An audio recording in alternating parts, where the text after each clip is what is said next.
Değerli izləyicilər, videonu bəyənib kanala abunə olun ki, hər kəs son xəbərlərdən anında məlumatlansın.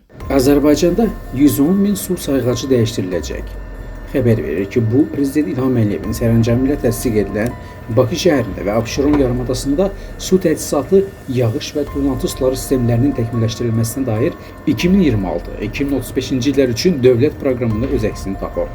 Belə ki, 2026-2030-cu illərdə layihə smeta sənədlərinin hazırlanması və tikinti layihələrində ekspedisiya rəyinin alınması, 20 min yeni sayğacın quraşdırılması, 40 min smart və 70 min mexaniki tipli istismar müddəti başa çatmış sayğacın dəyişdirilməsi və 45 min yeni sayğacın quraşdırılması, 80 min smart və 165 min mexaniki tipli istismar müddəti başa çatmış sayğacın dəyişdirilməsi planlaşdırılır.